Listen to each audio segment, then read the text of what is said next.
Бүгдээрээ сайн уу? Шинэ хэмжлэгтээ тавтай морил найзуудын фэнүүд ороод ирсэн үү?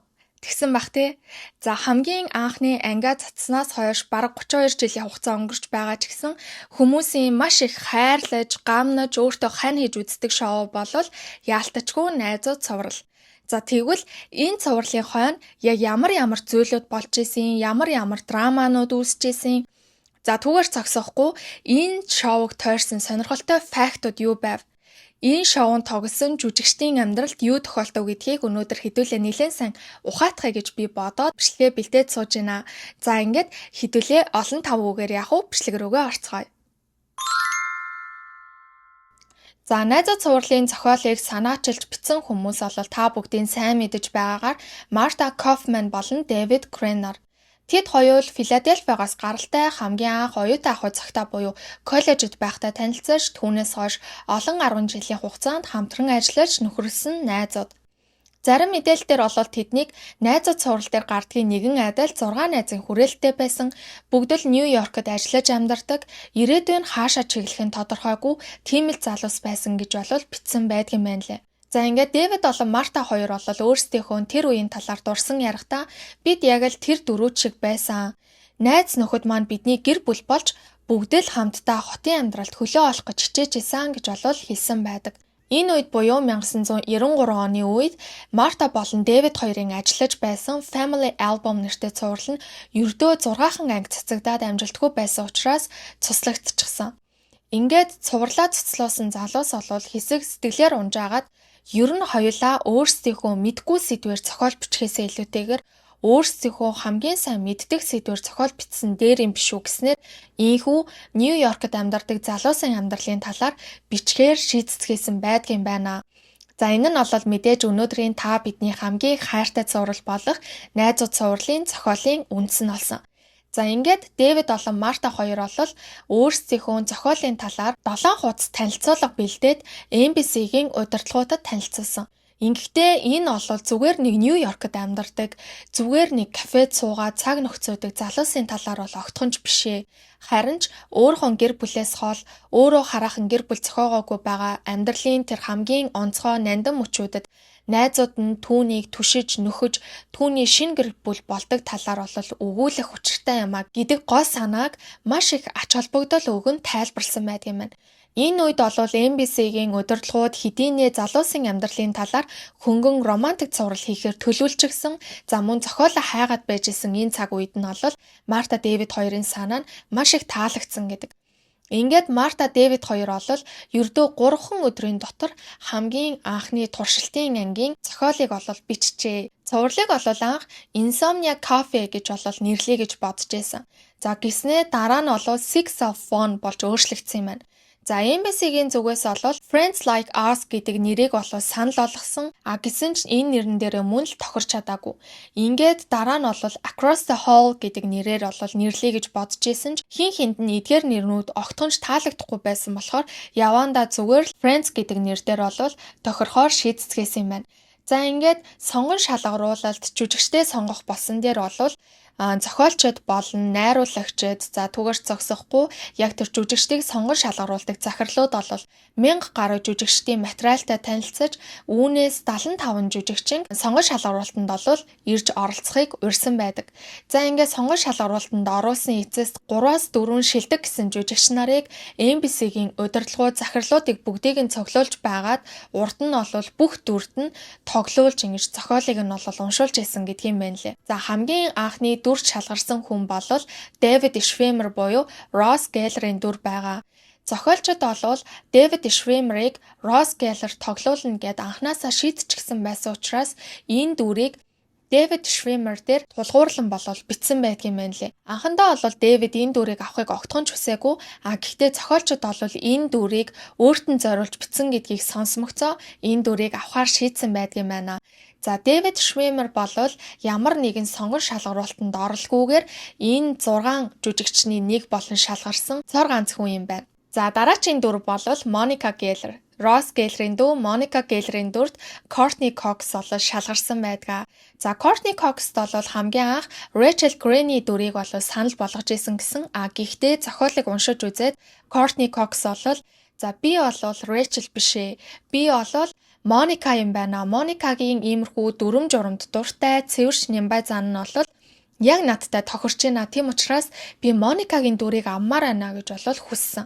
За ингээд тэрээр болвол Monica-гийн дүрээр зохиолыг уншиж мөн удирдлагуудад болвол өөрийгөө шалгуулсан. Ингээд найруулагчид ч тэр удирдлагууд ч тэр бүгд болвол яалтчгүй Courtney Cox болвол Monica Geller муу юм байна гэдэг дээр санал нэгдээд түүнд болвол энэ дүрийг өгсөн байдгийн байна лээ.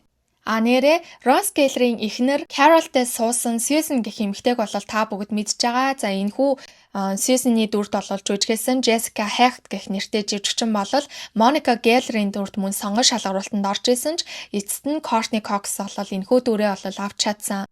За тухайн үед болвол Courtney Cox бусад жүжигчдийгээ бодвол хамгийн их нэр хүндтэй байсан. Анхны туршилтын анги хийгдэж байх үед Jim Carrey-тэй хамтран тоглосон Ace Ventura Pet Detective кино нь болвол нээлттэй хийж байсан юм байна лээ. За дараагийн дүр болвол Joey хизээж хоолоо хуваадаггүй. Joey Tribbiani-гийн дүр байгаа. За Joey Tribbiani-гийн дүрд болвол Matt LeBlanc-ыг болвол тоглоулахаар болсон. Гэхдээ энэ дүрд маш олон алдартай жүжигчид мөн сонгон шалгаруулалтанд орсон байдгийн байна лээ. За тухайлах юм болвол Zathura, Iron Man, The Elf зэрэг кинонуудаараа алдартай Jon Favreau, мөн For Holidays, Break Up зэрэг кинонуудаараа алдартай Vince Vaughn түүгээрч зогсохгүй. Яг нөгөө Phoebe-гийн дурлал залуу болох эрдэмтэн David-ийн дүрд жүжиглдэг Hank Azaria хүртэл сонгон шалгаруулалтанд орж байжээ. Гэсэн ч найруулагчид болон продюсерууд болол Matt дээр тогтсон байдаг. За Matt болвол дөнгөж Нью-Йоркод нүүж ирээд удаагүй байсан яг тэр үедээ уул нь болвол загвар өмсөгч болох тийм зорилготойгоор ирсэн байдгийн байна лээ. Гэхдээ загвар өмсөгч болоход түүний өндөр нь дутчихсан. Намхан байсан учраас тэр тавьдаг шаардлага стандартт нь нийцэж чадаагүй гэсэн үг. Ингээд тэрээр өөрийнхөө жүжигчний карьерийг эхлүүлэхээр шийдэж ийхүү сонгон шалгаруулалтанд оржээ. Сонгон шалгаруулалтанд орохоор эрэхтэй Карманда ердөө $11 байсан гэдгийг байна лээ. Сонгон шалгаруулалтанд яг л нөгөө Joey-гийн дүрийг бүтэн харуулахын тулд тэрээр өмнөх шүнжэнгөө шоудчихсан. Тийм болохоор нүрээ яаж байгаа ч юм санаандгүй шалбалчихсан. Тийм дүрийг харуулахын тулд өөрөө албаар нүрээ шалбалж ирсэн хүртэл найруулагчдад маш их таалагдсан. Ингээд түүнээс болвол анхны цалингаараа юу хийсэн талаар асуухт нь анхны цалингаа аваад хамгийн түрүүнд халуун хоол худалдаж авч идсэн гэж болвол хэлжсэн юм байна лээ. За дараагийн дүр болвол энэхүү цувралын хамгийн итгэхэд сонирхолтой дүр болох Phoebe Buffay-ийн дүр. Phoebe Buffay-ийн дүрд болвол Lisa Kudrow мэдээж жүжиглсэн. Гэхдээ энэ дүрд болвол та бүгдийн сайн мэдэх Ellen DeGeneres гэд миний сайн мэдхээр болвол хөтлөгч. За гэхдээ энэ хөтлөгч маань болвол өмнө нь Америкийн тийм хошин урлагийн жүжигчин бас байсан юм байна лээ. За тийм болохоор ийм жүжигчин болвол сонгон шалгаруулалтанд орсон байдгийн байна лээ. За Lisa Kudrow болвол яг тухайн үедээ сонгон шалгаруулалтанд орох үедээ бас нэлээд алдартай байсан цувралд Ursula гэх нэртэй зөөгчийн дүрд болвол тоглож исэн гэж исэн. Түүний яг тэр жүжиглэлт тэр итгээд хөөрхөн байдал нь болвол найруулагч болон продюсеруудад маш их таалагдчихсэн байгаа.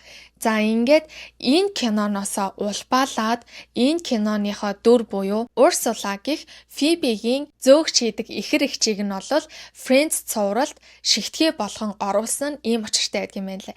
За түүгээр цагсахгүй яг тэр хоёр эмэгтэй орж ирчингүүтээ энэ нөгөө нэг эмэгтэй мөн үү нөгөө зөөгч мөн үү гэд нэг ярьдаг та. Тэгснэ яалтчгүй мөн байна гэд ингээд гардаг. Яг тэр хоёр жүжигчин болвол энэхүү Mad About You гэдэг цувралын жүжигчд юм байна лээ. Тийм болохоор тэр цувралын жүжигчдийг хүртэл зочин жүжигчнээр оруулж ирж ийхүү цувралтаа шигтгэ болгон нэмж өгсөн байдгийн байна. Яагаад энэ хоёр цувралыг уусгаж нэгэнд нь ингэж шигтгэж өгсөн гэдг нь болвол яг тухайн үед болвол Lisa Kudrow Mad About You гэх тэрхүү цувралтай ажиллахын хажуугаар найзууд цуврал дээр ажиллаж исэн юм байна лээ. За түүнтэй болвол холбоотой гэж хүмүүс ярьж исэн. За дараагийн дүр болвол Rachel Grey-ний дүр байгаа. Баян айлын эрх танхил охин болох Rachel Grey-ний дүр. За энэ дүрд болвол Jennifer Aniston сонгогдсон байгаа. Гэхдээ яг энэ Jennifer Aniston-ыг сонгохоос өмнө энэ дүрт тохирох жүжигчин хайхад маш их хугацааг зарцуулсан, олоход маш их хэцүү байсан гэсэн. Яагаад гэхээр яг энэ дүрт тохирох За түүний дээр үзэгчдэд үзэн ядагдахгүй тийм хүнийг сонгохын тулд маш олон хүмүүс дундаас хайж исэн ч гэсэн ямар ч байсан Jennifer Aniston дээр тогтсон байдгийн байна лээ. Сонгон шалгаруулалтанд орж явах үедээ Jennifer Aniston Modeling Through гэх нэртэй цувралд дүр бүтээж исэн. Хэрвээ энэхүү цуврал нь 2 дугаар бүлгээ цацах тэр шийдвэр нь гарчих юм бол Jennifer Aniston найзууд цуврал тоглох ямар ч боломжгүй болох юм. За тийм болохоор NBC-гийн зүгээс энэ найзууд цуврал угаасаа маш алдартай болно, маш амжилттай болно гэдгийг урьдчилан таамаглаж мэдчихсэн учраас яг энэ Jennifer Aniston, Rachel Green-ий дүрт тоглуулахын тулд энэ цувралын 2 дугаар бүлгийг нь хийлэхгүй байх хэмжээнд нь хүртэл хөшигний арт тийм зүйлүүд болж исэн гэж байгаа байхгүй. За яг хөшигний арт юу болж исэн, ямар асуудлууд үүсэж исэн нь тодорхойгүй ч гэсэн ямар ч байсан энэ цуврал 2 дугаар бүлэг нь хийгдэхэ болсон. Ингээд Rachel Green-ий дүрт Jennifer Aniston тэд сонгон авч чадсан байдгийн байна. За дараагийн дүр бол Chandler Bing. За Bing гэнэ нэг Chandler Bing гэдэг штэ тий. Танилцгал хатавын Chandler Bing. Bing. Сайхан байшин байна Chandler Bing. Bing. За Chandler Bing-ийн дүрт Matthew Perry жүжиглсэн гэдгийг та бүгд сайн мэдж байгаа. За Matthew Perry-г олохоос өмнө маш олон жүжигчдийг сонгон шалгаруулалтанд оруулж энэ дүрийг яг амьлуулж чадах хүнийг маш удаан хугацаанд хайсан гэсэн. Уул нь маш амархан дүр учраас энэ дүр дээр хүн олох маш амархан байна гэж тооцоолсон боловч тооцоо буруугаар эргэж бүрч илүү их ажиллагаатай байсан нь энэ дүрийн сонгон шалгаруулалт байсан гэдгийг мэнлээ. Яагаад гэхээр маш олон чадварлаг жүжигч нар ирсэн ч гэсэн яг энэ Chandler Bing-ийн хилдэг хошигнолуудыг мэдэрч мэдрэмжийг нь яг зөв илэрхийлэх жүжигчин огтхонч олдохгүй байсан учраас маш удаан хугацааг зарцуулжээ. Ингээд Matthew Perry-г ирэхэд тэднэр дуу нэгтэйгээр энэ Chandler Bing байна гэж сонгон авсан гэжсэн. Гэхдээ энэ дүрийн арт бас хөөрхөн түүхтэй мэн лээ. Тухайн үедээ Matthew Perry-гийн ойр дотны найз болох Craig Bierko гэх жүжигчин залуу байдаг юм байна л да. За энэ жүжигчин залууд Chandler-ийн дүрд сонгон шалгаруулалт өгөх тийм урилга санал ирсэн юм байна. Ингээд тэрээр 2 найзаагаа дуудаж уулзсан маа. За тэр 2 найзынх нь нэг нь болохоор Matthew Perry, нөгөөх нь болохоор эрдэмтэн залуу Дэвидэд дүр бүтээдэг Hank Azaria 2 байсан. За тэр хоёрыг дуудаад найзд нь 2 киноны санал ирлээ. Нэг нь Best Friend гэх ийм зохиол байна. Энэ зохиол дээр би гол дүрт нь тоглох боломжтой. За нөгөөх нь Найзууд гэх ийм зохиол байна. За энэ цуврал дээр би Chandler Bing гэх хүний дүрт тоглох боломжтой. Гэхдээ гол дүр биш. Энэ нэг тийм туслах дүр юм шиг байна лээ гэж хэлсэн байгаа. 2 найз нь зохиолыг нь уншаад за Matthew Perry энэ найзуудын зохиолыг уншмагцаал би яг Chandler Bing байна. Chandler Bing-ийн дүр чинь тэр чигтээ бий вэ штэ гэж мэдэрсэн гэжсэн ч гэсэн Hank болон Matthew 2 хин нь найзууд цуврал нь илүү алдартай болохыг мэдчихсэн учраас найзуудыг нь сонгоо гэж зөвлөсөн байгаа. Гэсэн ч Craig-ийн хувьд гол дүр нь илүү чухал байсан учраас тэрээр Best Friend-ыг сонгож ингэж Matthew Perry найзуудад сонгон шалгаруулалт өгч ингэж орохоор болжээ. Энэ үедээ Matthew Perry Lux 2194 ч гэлөө яг нэг тийм 2194 он буюу ирээдүг харуулсан яг тэр үед хайр гаргийнхан болон хүмүүс зэрэгцэж оршдог хайр гаргийн хүмүүсийн ачаа бараа тээшийг нь зөөвөрлөж янзалдаг тийм дүрийг бүтээдэг байсан гэж байгаа байхгүй. За гэхдээ хэрвээ энэ цуврал нь цаашид үргэлжлэхээр болох юм бол Chandler Bing-ийн дүрийг бүтээх ямар ч боломжгүй болох байсан. Гэхдээ азар гэх юм уу энэхүү цуврал нь цаашид үргэлжлэхээ болоод энэхүү Chandler Bing-ийн дүрийг бүтээж хошин урлагийн ноён оргил нь болж чадсан байгаа. Уул нь Chandler Bing болон Phoebe Buffay хоёрын дүр бусад 4 дүрээ дэмжих үүрэгтэй тийм туслах дүр байхаар анханасаа бичигдээ төлөвлөгдчихсэн байсан юм байна. Гэхдээ цувралын ангиуд цацагдахын хэрээр үзэгчдэд Phoebe Buffay-ийн хачин итгэхэд байдал, Chandler-ийн тэр юм хошин явуургүй хошигнолууд маш их таалагдаж хүмүүсийн хайр хүндэтгэлийг хүлээж ирсэн учраас энэ хоёрыг ч гэсэн гол дүр болгоод энэхүү 6 гол дүртэй байхаар ингэж зохиолоо цаашид үргэлжлүүлээд бичээд явхаар болсон байдаг юм байна. За ингээд 6 жүжигчинтэй 6 найзын баг хамт олон бүрдчихлээ. За ингэхдээ Нэг анги нь дунджаар олвол 22-оос 24 минут үргэлжилдэг. Тэгвэл энэ 22-оос 24 минутын бичлэгийг гаргахын тулд тэд олвол хамгийн багадаа 6-аас 7 цаг дахин зураг авалтаа хийдэг, дахин засаж эдитлэж ингэж янзалж олвол хийдэг байсан маш их хүч хөдөлмөр ордог байсан гэжсэн.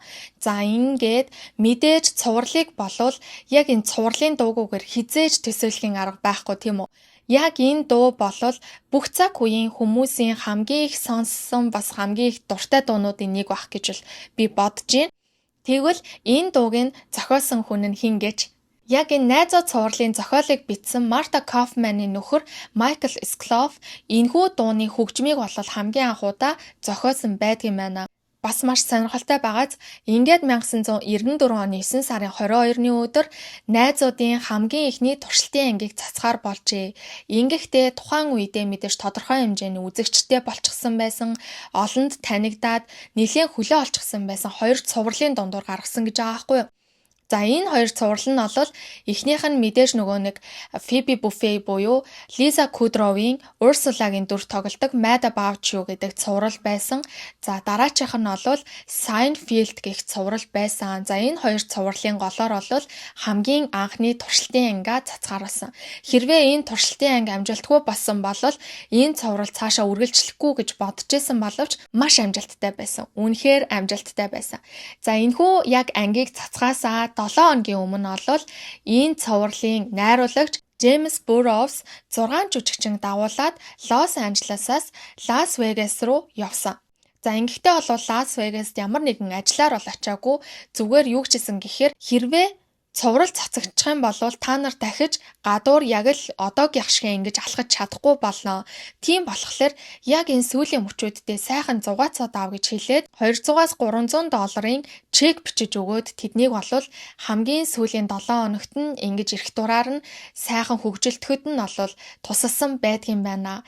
Бас мэдээж жүжигчтэй бол маш их хайрлсан тийм шийдвэр байсан юм шиг бол надад бол санагдсан. Эхний бүлэг бол амжилттай байсан уу гэвэл байсан, хүмүүст маш их таалагдсан уу гэвэл таалагдсан.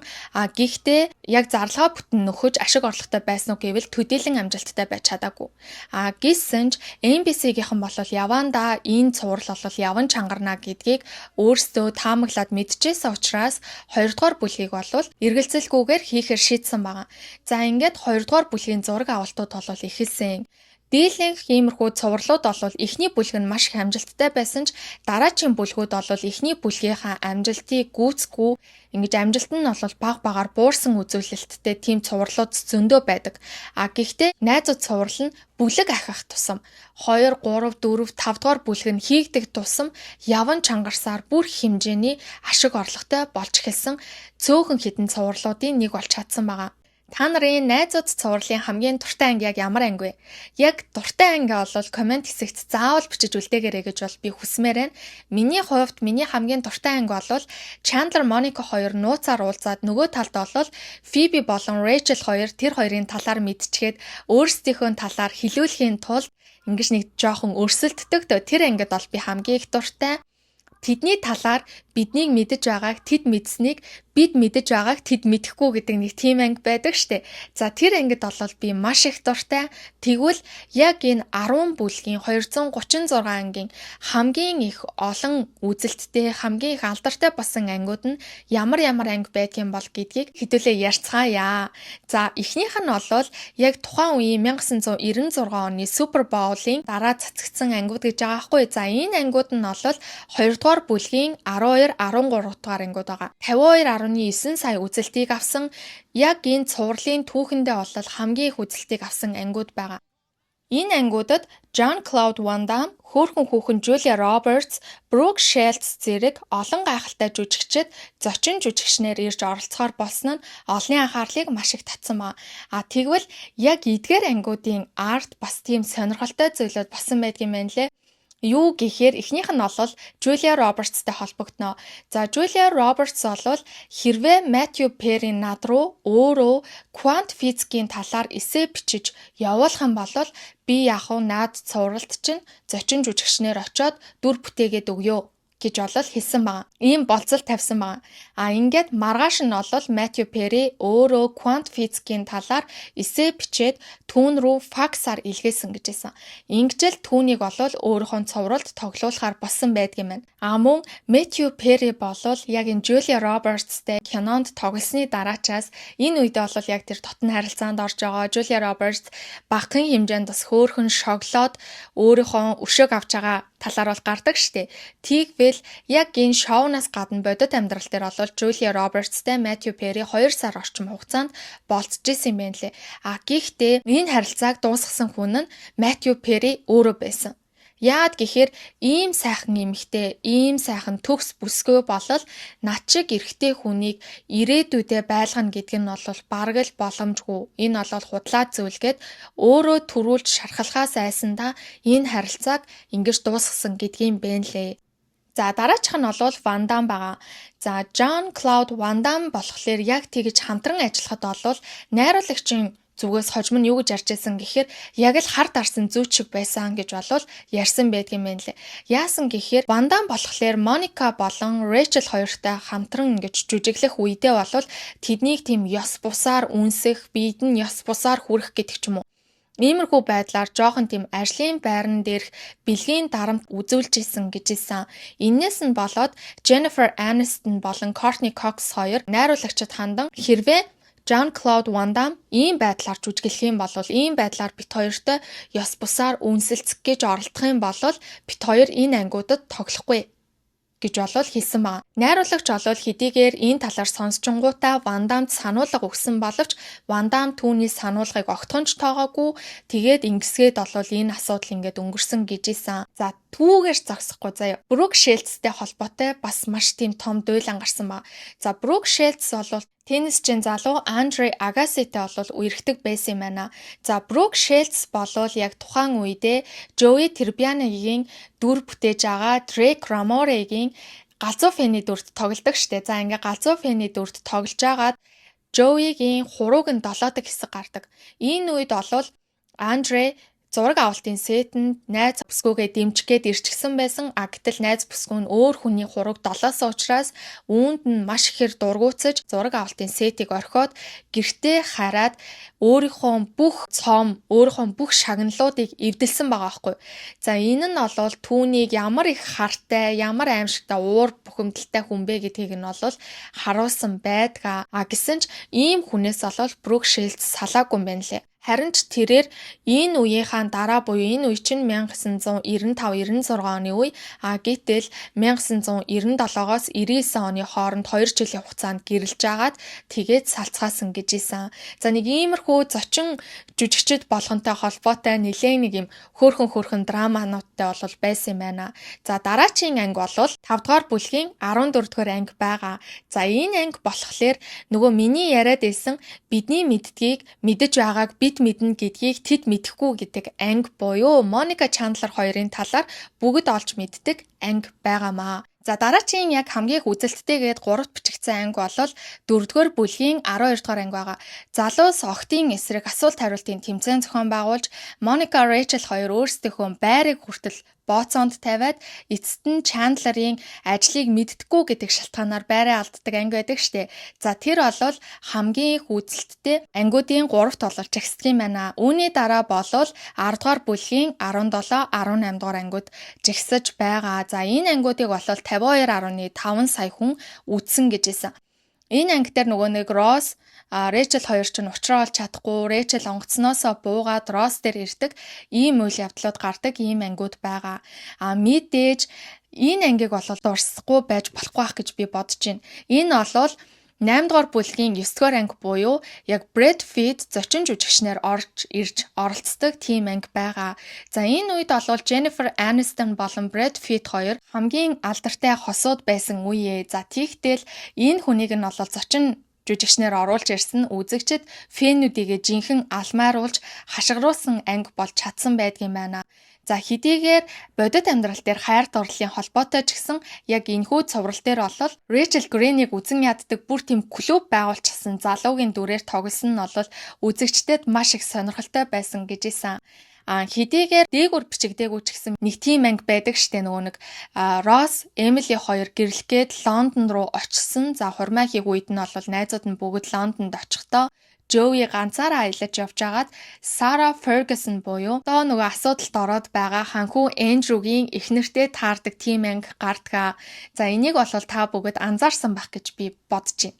За би болоо сүүлд ханхүү Andrew-гийн талаар яг deep dive бичлэг хийсний дараачаас бол хүүе эн чинь нөгөө нэг Fergie бэштэй гэж бол анзаарсан байгаа. Гэтэл өнөө хүртэл 7-8 удаа давтаж үзсэн хүний хувьд бол огтхонч тэрнийг тоож үзээгүй байсан байгаа аахгүй юу? За ийм байна. За үргэлжлүүлээд хэдүүлээ. Зураг авалтын сеттинг арт юу болж исэн, ямар драмууд үүсэж исэн гэдэг талаар ярьцгаая. Эхнийх нь болвол Моника болон Joey хоёрын асуудал байгаа. За Моника болон Joey хоёрыг болвол яг энэ цувралын хамгийн алдартай, хамгийн халуухан хос байлгахаар анхнаас нь төлөвлөөд биччихсэн байсан. Гэхдээ яг тухайн үед зураг авалт явахын хэрээр Росс болон Рэйчел хоёрын хооронд нэг тийм chemistry байгаад, нэг тийм мэдрэмж байгаад бие биентэйгээ жоохон тийм сэтгэнсэн шохорхол байгааг болол найруулагч продюсерууд бол анзаарч ирсэн. За тийм болохоор энэ хоёрын дунд байгаа энэ chemistry дээр үндэслээд энэ цувралын гол хосыг нь энэ хоёрыг болгочихё гэд тэр хоёрыг болгосон гэж ийсэн. За 2021 онд найзуудын reunion гэд анги гарсан штэ. За энэ анги дээр болвол Росс, Рэйчел хоёр энэ цувралын 1-р бүлэгт бие биенийгээ шохорхож исэн. Гэхдээ тухайн үедээ хин хин нь өөр харилцаатай байсан учраас энэ одоо зураасыг бол огтхонч даваагүй. Найзууд хэвээр үлдэж харин өөрсдийнхөө мэдрэмжийг Росс, Рэйчлийн дүр дээр бүрэн гаргахаар шийдэж ажиллаж исэн гэж олол хэлсэн байдаг. За тийм учраас яг ийм chemistry болол үүсэж исэн байдгийн байна. Мэтью Перригийн Chandler Bing гэх дүрийг болвол хүмүүс үзэгчд болвол нэг тийм ижил хүстэн юм биш үү гэж таамаглаж исэн байгаа. За зохиолчид, найруулагчид, продюсерууд болвол үзэгчдээс ирж байгаа энэ таамаглалуудыг болвол анзаараад ингэж явж исэн. Гэхдээ яг шууд Chandler-ыг ижил хүстэн болохоос илүүтэйгээр эмэгтэй хүнээс айдаг, эмэгтэй хүнтэй чухал харилцаа үүсгэхээс имээдэг тийм өөртөө итгэлгүй залуугаар болвол дүрслэн харуулж явахаар болсон. За энэ нь яагаад ингэсэн гэсэн чинь Chandler өөрөө яг амьдрал дээр тийм хүн юм байна. Өөртөө маш их итгэлгүй, эмэгтэй хүмүүстэй тийм чухал нандин харилцаа үүсгэх үедээ маш ихээр айдаг.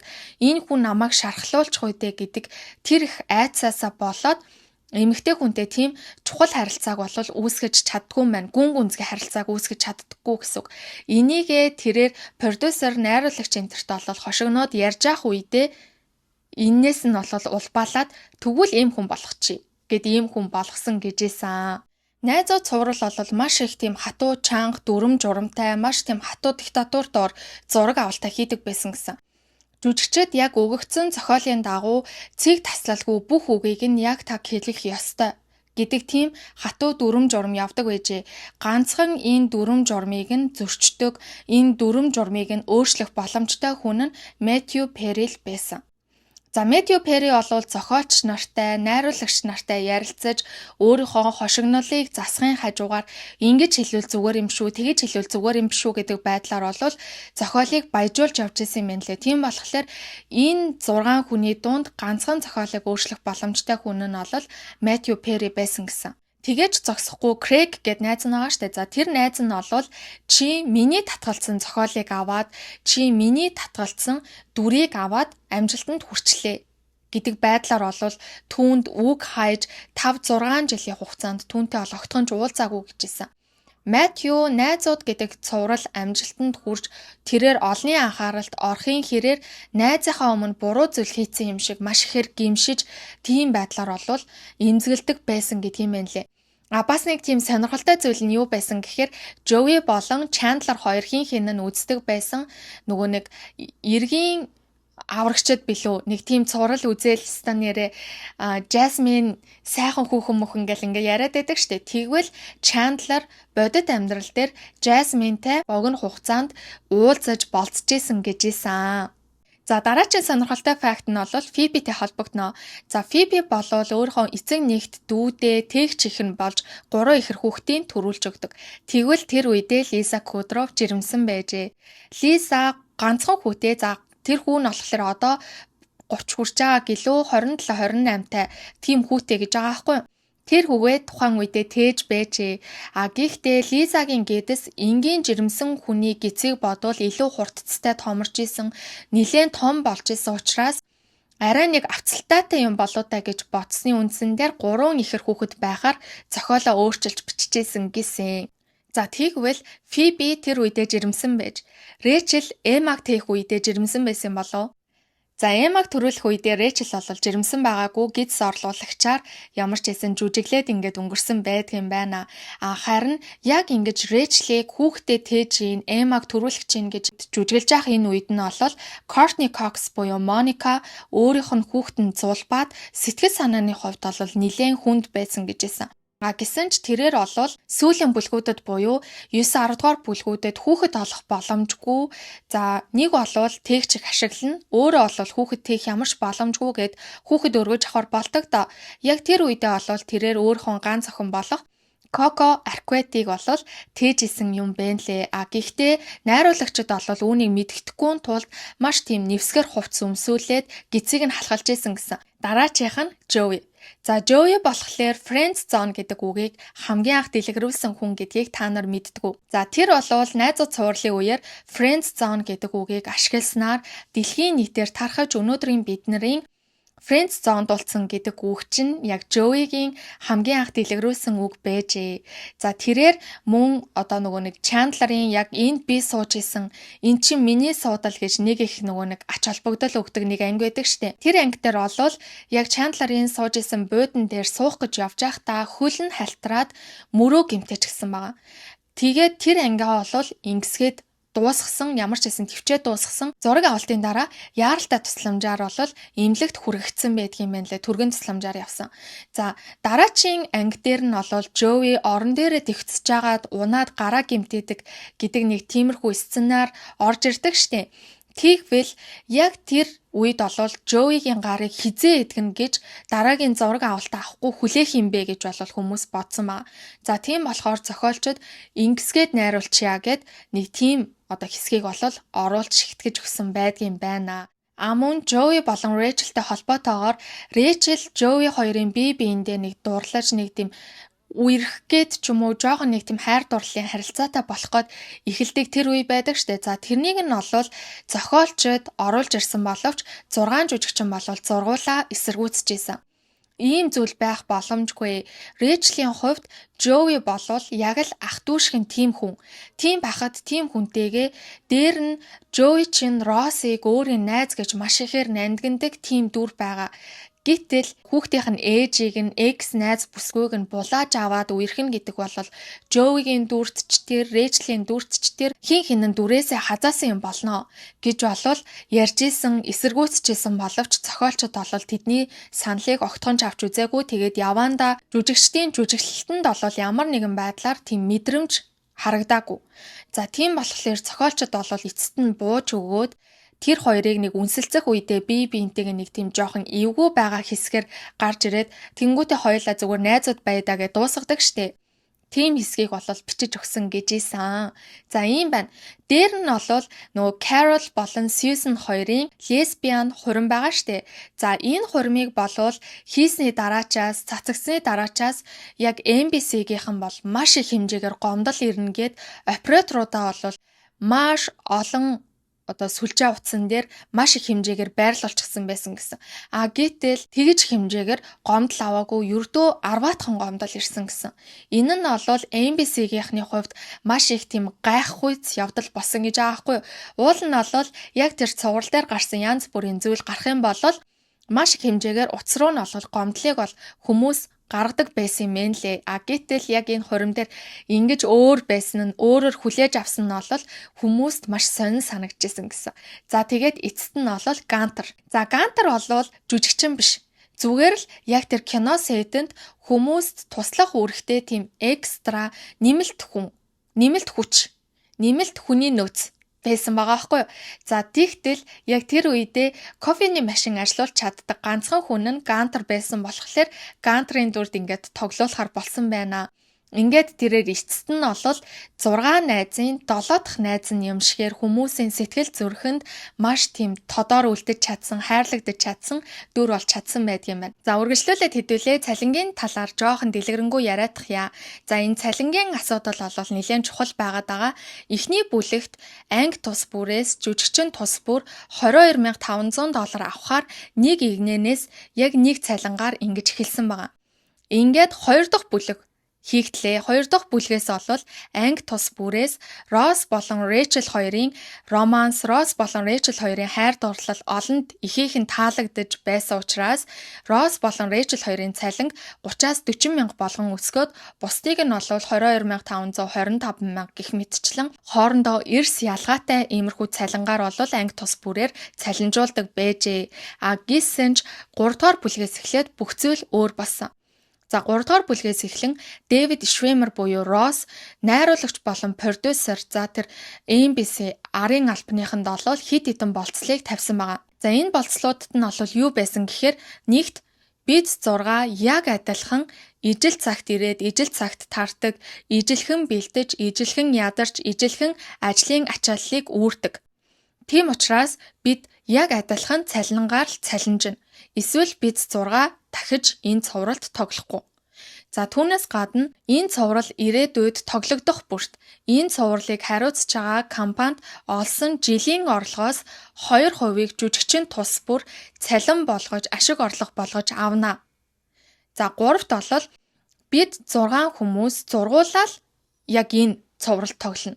Бидний хин нэг нь өөрчлөгдөж солигдох юм бол дахиж энэ цовралд хинэн ч тоглохгүй гэдэг ийм 3 чухал болцлыг тавьсан. За энэ цаг мөчөөс эхлэн хэдийгээр Росс болон Рэйчел хоёр хин нь бусдаасаа арай өндөр цалинтай байх боломжтой байсан боловч өөрсдийнхөө эрх ашигаас илүү бусдынхаа эрх ашигыг бодож ийм шийдвэр гаргасан 10 жилийн хугацаанд энэ цовралыг тогтвортой үргэлжлэхийн суурийг нь тавьж өгсөн гэж хүмүүс ярьдаг. За ингээд тэдний болцолч гэсэн зөвшөөрөгдсөн. Энэ цаг мөчөөс эхлэн $75,000-аар цалинжиж эхэлсэн байгаа. Анги тус бүр дээр $75,000. 4-р бүлэгт бол $85,000, 5-р бүлэгт $100,000, 6-ад нь $125, 7-8-р бүлэгт бол $750,000-аар анги тус бүр дээр цалинжиж эхэлсэн. Энэ үеэс эхлэн найзуудын 6 жүжигчин болвол дэлхийн нийтийг батсан жүжигчд болж чадсан байгаа аахгүй юу? Ингээд 9-10-р бүлэгт анги тус бүр дээр $1 сая цалинжсан. Ингэснээр Лиза Кудроу болон Jennifer Aniston, за Courtney Cox нар бол Холливуудын түүхэн дэх телевизийн нэг ангиас $1 сая авч чадсан хамгийн анхны эмэгтэй жүжигчд болж чаджээ.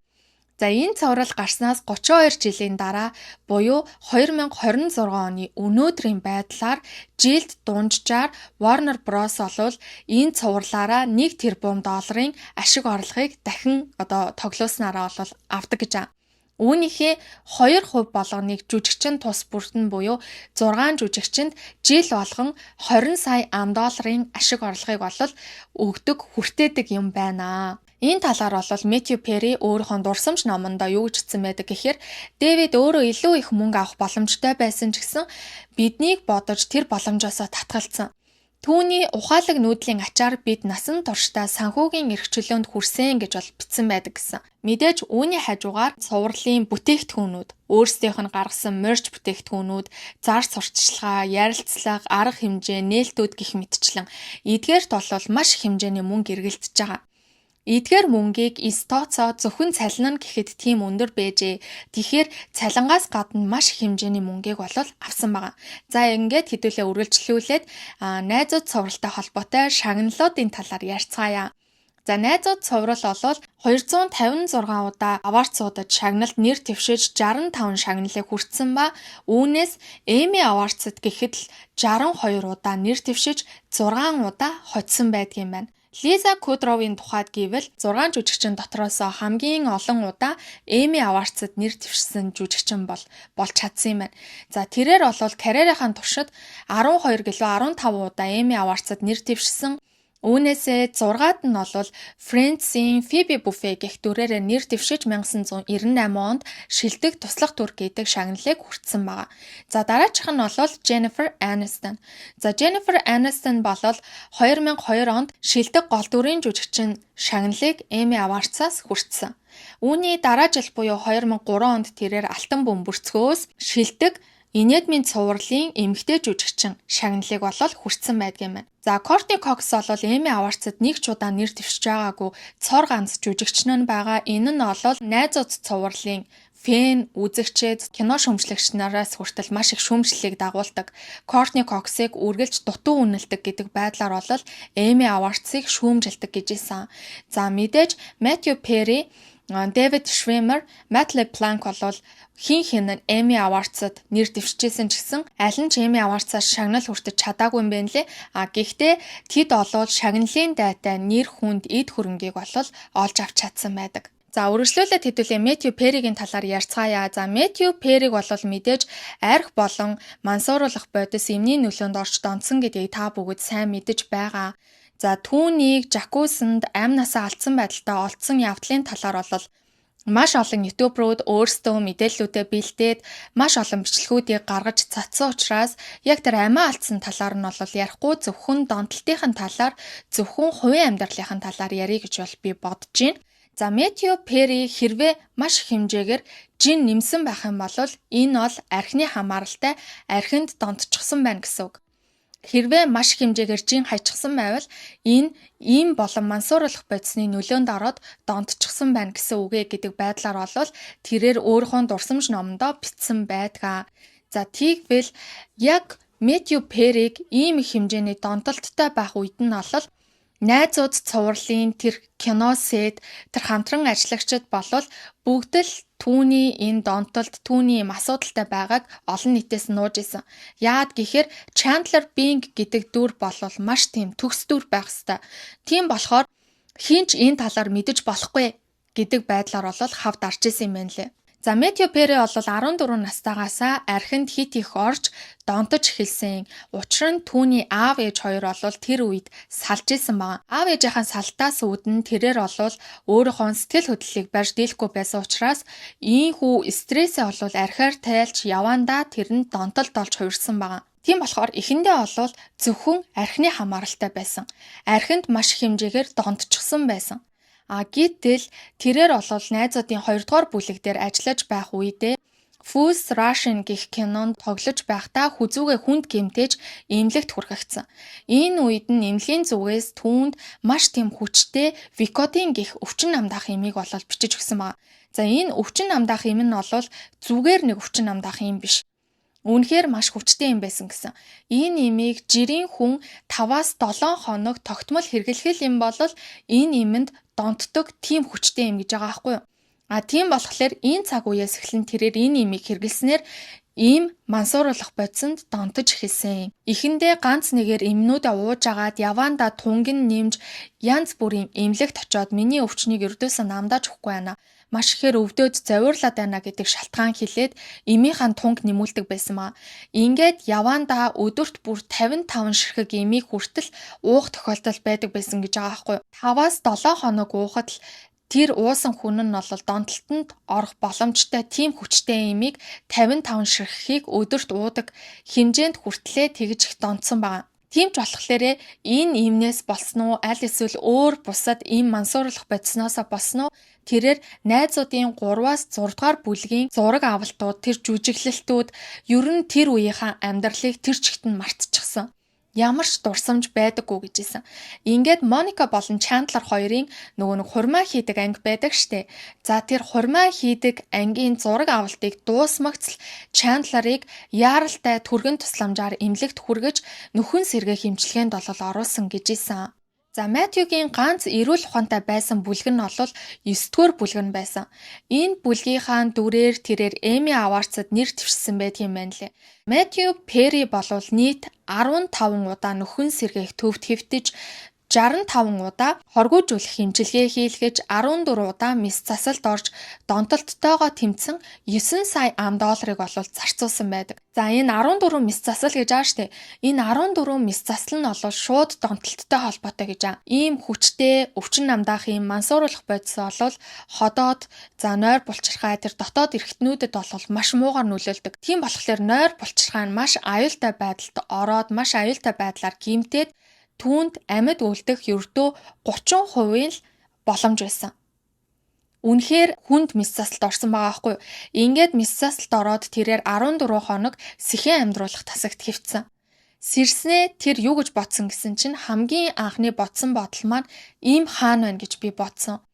Би амьд үлдсэндээ биш, намайг аварсанд баярлах биш, харин ийм хаан байгаа болоо гэж санаа зовж хамгийн түрүүнд бодсон гэж бол хэлсэн.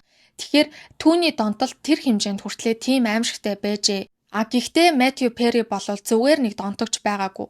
Тэрээр донтолтойгоо тэмцэхийнхаа хажуугаар маш олон донтолтойгоо тэмцэж байгаа хүмүүс тусалдаг нийгмийн хариуцлагын хүрээнд маш олон сайн үйлийг бол хийдэг байсан байна. Өөрийнхөө майлаг будах байшингаа хүртэл яг архиныхаа донтолттой тэмцэж байгаа, яг sober байх гэж хичээж байгаа, цэвэр байх гэж хичээж байгаа хүмүүст зориулсан тийм амьдрах байр болгон өөрчилсөн байдгийм байна лээ. Хэрвээ хин нэг нь над дээр ирээд би донтолтоосоо үнэхээр салмаар байна. Гэтэ би үнэхээр чадахгүй надад туслаач гэх юм бол би хизээж үгүй гэж хэлж чадахгүй гэж бол ярьдаг. За тэгээд номон дээр хүртэл бичсэн байдаг гэсэн.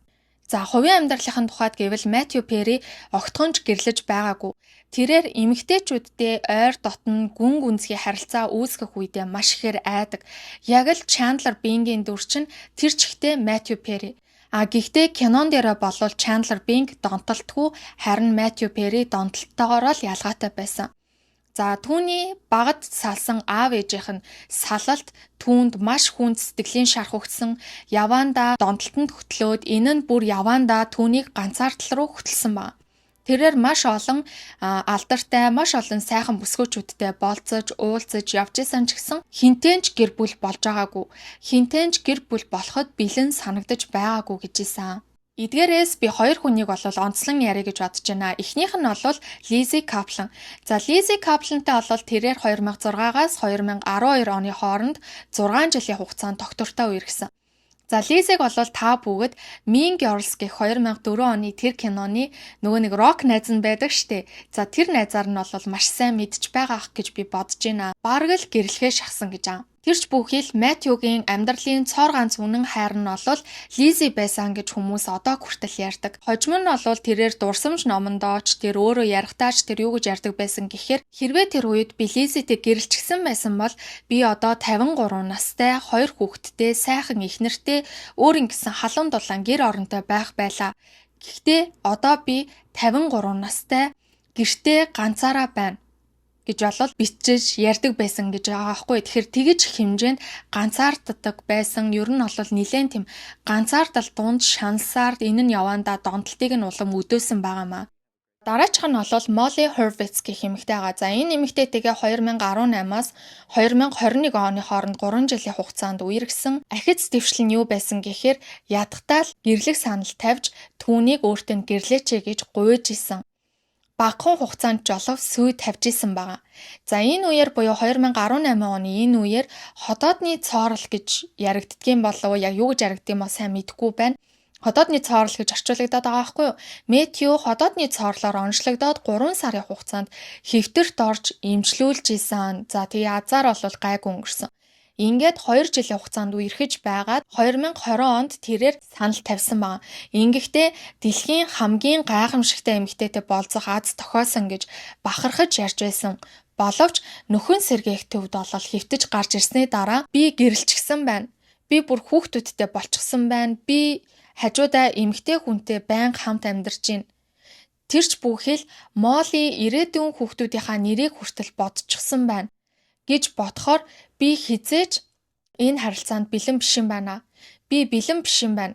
Гингүүтээ шууд 2021 онд салаад за сүүгээ хүртэл ингээд цуцалчихсан байгаа аахгүй юу. You're marrying Chandler Bing? Yeah, that's right. Huh, good luck.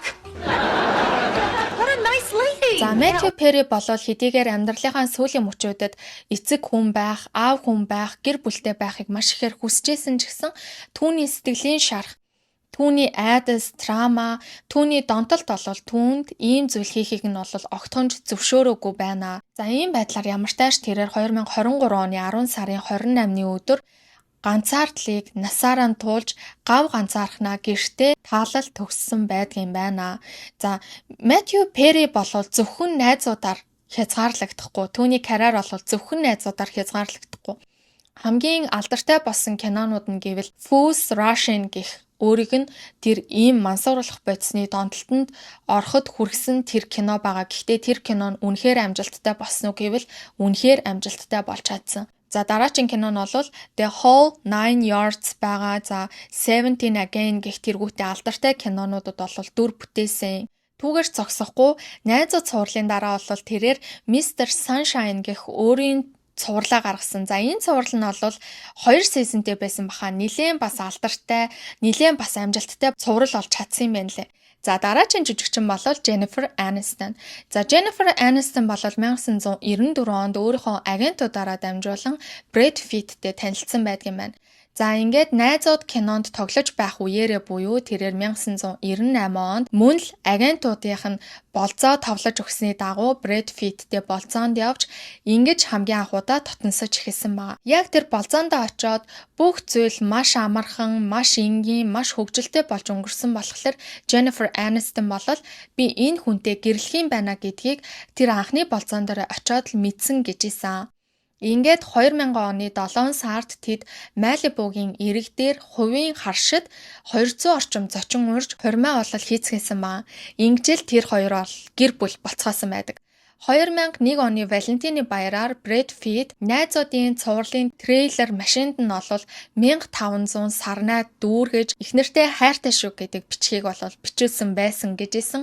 За түүгээр зогсохгүй Jennifer Aniston дэмжиж найзууд цуврал дээр бол зочин жүжигчнэр бол оролцсон байдаг. Энэ нь яг тэр үедээ бол тэр хоёр маань мэдээж Hollywood-ийн It Couple хамгийн алдартай хосууд байсан учраас маш зөв маркетинг болж чадсан байна. Гэсэн ч хосуу 7 жилийн нүүрийг үтсний дараа буюу 2005 оны 1 сард албан ёсоор салж байгаагаа олон нийтэд ил болгосон. Энэ салтыг олон нийт фэн үзэгчдийн зүгээс бол маш их хүн дээр хүлээж авсан. Энэ салтын ард заавал нэг учир шалтгаан байх ёстой. Энэ салтанд заавал хэн нэг нь буруутай байх ёстой гэдэг байдлаар хэн нэгнээс нь бурууг хайж, бурууг тохих гэж маш ихээр оролдож исэн. Энэ үед буюу 2005 оны энэ үед Brad Pitt Angelina Jolieтэй ноён хатагтай Smith гэх кинонд хэдийнэ тоглолцсон байсан үе. Тийм болохоор мэдээж тэр хоёрыг бол араар тавьж ингэж салсан гэдэг цорхлуудыг бол та бүгд маш дээр үеэс авч исэн байх гэж би бодож байна. 2005 оны 4 сард буюу албан ёсоор салхаа зарлснаас хойш 3 сарын дараа Brad Pitt Angelina Jolie болон түүний хүүтэй хамт гуруулаа аялаад амарч яваа папараццуудын зургууд бол ил болсон байгаа. За энэ зургуудыг олон нийт хараад маш их цочирсан. За энэ бол Brad Pitt-ийн буруу юм байна. Brad Pitt Angelina Jolie-тэй араар тавиад энэ хоёр салчсан юм байна гэдгээр бол цуурч шуурч эхэлсэн байгаа. За гэтэл Brad Pitt юу гэж ярьж исэн гэхээр ийм араар тавилтаар бол энэ харилцаагаа эхлүүлээгүй. Би Jane-с салсны дараачаас Angelina Jolie-тэй бол харилцаагаа эхлүүлсэн. Тэрнээс иш бол араар тавьсан явдал байхгүй гэж бол ярьдаг. Гэхдээ яг тэр ноён хатагтай Smith гэх киноны зураг авалтын үеэр кино сайтад маш их ойр байсан гэрчүүдийн ярьж байгаагаар болохоор Brad Pitt болон Angelina Jolie хоёр хинхийнийхээ машинаар трейлерээр орж гардаг. Түүгээр зогсохгүй бие биендээ маш дотноор хүрдэг, сэтгэндэг, үнсэлцдэг байсан нь бол ил байсан. Тим тохиолдлуудыг нь бол харж исэн гэж ярьж исэн хүмүүс зөндөө байдгийн байна лээ. За энэ зургуудтай холбоотойгоор Jennifer Aniston 2005 онд Vanity Fair сэтгүүлд юу гэж ярилцлага өгсөн байдаг гэхээр тэр зургуудыг харсан. Дэлхий ч цочирцсон, би ч цочирцсон. Би чинь хүн шүү дээ, робот биш. Тийм учраас би маш их цөхрөл, гомдол, ичхүүр за маш их уур бухимдлыг бол мэдэрч ийсэн. Гэхдээ би Brad Pitt-тэй 7 жилийн хугацааг өнгөрөөсөн. Би түүнд одоо ч хайртай, ирээдүйд ч хайртай байх болно. Тэр маш сайн хүн. Бид 7 жилийн хугацааг хамтдаа өнгөрөхдөө би биенээсээ маш их зүйлийг суралцж ийсэн гэдэг байдлаар ярилцлага өгсөн байдаг. За тэгвэл энэ салалтаас хамгийн их шархалж хамгийн их зүйлээ алдсан хүн бол Jennifer Aniston байсан. За Jennifer Aniston болон Brad Pitt хоёр гэрэлцсэн байх хугацаанд Plan B Entertainment гэх нэртэй production компани байгуулчихсан байсан юм байна лээ. Энэ үеэр буюу 2004-2005 оны үеэр маш их алдартай болсон, маш их ашигтай ажилласан кинонууд болох Troy. За түүгээр зогсохгүй Charlie and the Chocolate Factory гэх Tim Burton-ы найруулсан кино зэргийг болвол энэ компаниар дамжуулан гаргачихсан байсан юм лээ. Тэгэхээр хэдийнэ хөлөө олчихсан компани байсан байгаа байхгүй юу? Гэтэл энэ компанийг Brad Pitt авсан. Jennifer Aniston гаргачихсан байгаа. Ийм асуудал. За түүнээс гадна Jennifer Aniston хувийн ашиг сонирхлоо бодоод амиа хичээгээд хүүхэд гаргаж өгөхийг хүсээгүй. Brad Pitt бол хүүхэдтэй болохыг хүсэжсэн. Гэхдээ Jennifer Aniston бол хизээж хүүхэд гаргаж өгөхийг хүсээгүй. Тэрээр өөрийнхөө ажил карьер дээр анхаарахыг хүсэжсэн болохоор Brad эцэст нь түүнээс явсан гэдэг тийм утга агуулгатай мэдээллүүдийг гаргаж эхэлсэн. За тэгвэл яг үнэндээ Jennifer Aniston болвол үр шилжүүлэн суулгах, за уламжлалт таан уух гэх мэтчлэн жирэмсэлж болох бүхий л аргыг хэрэгжилж исэн юм байна лээ. Гэтэл хүүхэд олж чадаагүй. Jennifer Aniston бол одоо хүртэл хүүхэдтэй болоогүй, өөрөө жирэмслэх ямар ч боломжгүй тийм хүн юм байна лээ. Rachel Green-ий дүрд тоглож байх үедээ Emma-г тээж төрүүлдэг штэ. За тэгвэл энэ дүрийг бүтээж байх үедээ өөрөө жирэмслэх боломжгүй байж жирэмсэн хүний дүр тоглохдоо тэр хүн ямар их эмзэглэж байсан болоо гэж болол би бодсон.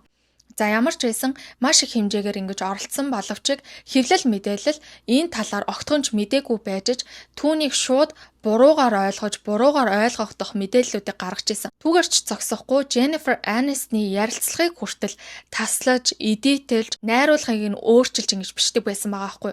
Үүнээсээ болоод Jennifer Aniston болол хэвлэл мэдээллийн энэ үеэс буюу 2005 оны энэ үеэс болоод PTSD гэх сэтгцийн эмгэггээр хүртэл онцлогдчихсэн гэж хэлсэн.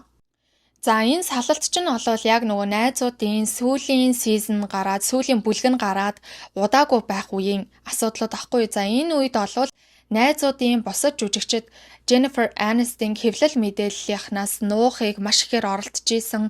Jennifer Aniston-ы талд байж үргэлж түүний сэтгэл санааг өргөхийн тулд хичээж исэн гэж хэлсэн.